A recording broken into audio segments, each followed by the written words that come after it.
বিড়ি, সিগারেট, জর্দা ইত্যাদি তামাকজাত দ্রব্য সেবন করা বা খাওয়া কি ইসলামের দৃষ্টিতে বৈধ হবে? মহান আল্লাহ তাআলা খাদ্য দ্রব্যকে দুই ভাগে ভাগ করেছে, হালাল ও হারাম। পবিত্র কোরআনে ইরশাদ হয়েছে, তিনি তাদের জন্য পবিত্র বস্তু হালাল করেছেন এবং অপবিত্র বস্তু হারাম করেছেন। সূরা আরাফ আয়াত 157। আরও ইরশাদ হয়েছে, হে নবী, এদেরকে বলে দিন, হালাল ও হারাম কখনো এক নয়। অপবিত্রের আধিক্য তোমাদের যতই চমৎকৃত করুক না কেন। সূরা মায়দা আয়াত 100। যেসব বিষয় হারাম হওয়ার ব্যাপারটি স্পষ্টভাবে কোরআন হাদিসে উল্লেখ নেই, তা খাওয়া যায়। তবে হারাম বস্তুর কাছাকাছি হওয়ার কারণে অনেক বস্তুকে আলিঙ্গন নাজায়েজ বা মাকরুহ বলেছেন।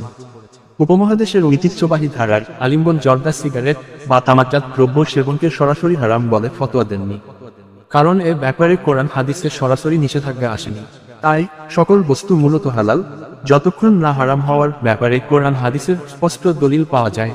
নীতির আলোকে তারা একে হারাম বলে না। তবে স্বাস্থ্যের জন্য ক্ষতিকর হওয়া, অপ্রয়োজনীয় খাবার হওয়ায় ইত্যাদি কারণে মাকরুহ বলেন। দেওবন্দের এক ফতোয়ায় বলা হয়েছে, মদ পান করা সম্পূর্ণ হারাম, তা সেবনে মাতলামি সৃষ্টি হয়। পানে খাওয়া তামাকদ্রব্যের ব্যাপারে কোরআন ও হাদিসে সরাসরি নিষেধাজ্ঞা আসেনি, আবার তা সেবনে মাতলামি আসে না, বড়জোর মাথা করায়, তাই তা সেবন করা মাকরুহ। তবে আরব বিশ্বের অনেক আলেম বিভিন্ন মূলনীতির আলোকে তামাকজাত দ্রব্যসমূহ সেবন করাকে সরাসরি হারাম ফতোয়া দিয়েছেন। কারণ হিসেবে তারা বলেছেন, এতে রয়েছে অনর্থক অর্থ অপচয়, আর ইসলামে অপচয় হারাম।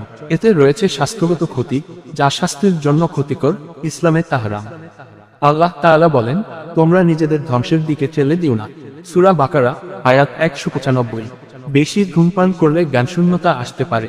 রাসূল সাল্লাল্লাহু আলাইহি ওয়াসাল্লাম বলেছেন, যা বেশি সেবন করলে নেশার সৃষ্টি হয়, তা কম সেবন করা হারাম। এতে দুর্গন্ধ আছে, এই দুর্গন্ধে অধমকারীরা কষ্ট পায়। ইসলামে অন্যকে কষ্ট দেওয়া জায়েজ নেই। রাসূল সাল্লাল্লাহু আলাইহি ওয়াসাল্লাম বলেন, যে ব্যক্তি আল্লাহ ও পরকালের প্রতি ঈমান রাখে, সে যেন তার প্রতিবেশীকে সম্মান করে। সিগারেট ও জর্দা পুষ্টিকর বা ক্ষুধা নিবারণমূলক কিছুই নয়, যা মানুষের শরীরের জন্য উপকার হবে। জাহান্নামীদের খাবারের প্রসঙ্গে আল্লাহ তাআলা বলেছেন, এটি তাদের পুষ্টিও যোগাবে না, ক্ষুধাও নিবারণ করবে না। সূরা গাশিয়া আয়াত 7। বিড়ি, সিগারেট, জর্দার স্বাস্থ্যগত ক্ষতি সর্বজন স্বীকৃত। এসব পণ্যের মোটেই এগুলোর ক্ষতির কথা লেখা থাকে। গবেষকগণ বলেন, এসবে অ্যালকালয়েড, নিকোটিন অধিক মাত্রায় থাকে। কেবল পার্থক্য হলো, জর্দায় হালকা সুগন্ধি মিশ্রিত করা হয়, ফলে ধূমপানে ফুসফুস ক্যান্সার, আর জর্দায় মুখের ক্যান্সার হওয়ার প্রবল আশঙ্কা থাকে। এসব কারণে অনেক আলেম তামাকজাত দ্রব্য খাওয়া বা সেবনকে হারাম ঘোষণা করেছেন। আল্লাহ তাআলা আমাদের সবাইকে এই সব হারাম খাবার খাওয়া থেকে বিরত থাকার তৌফিক দান করুন। আমিন।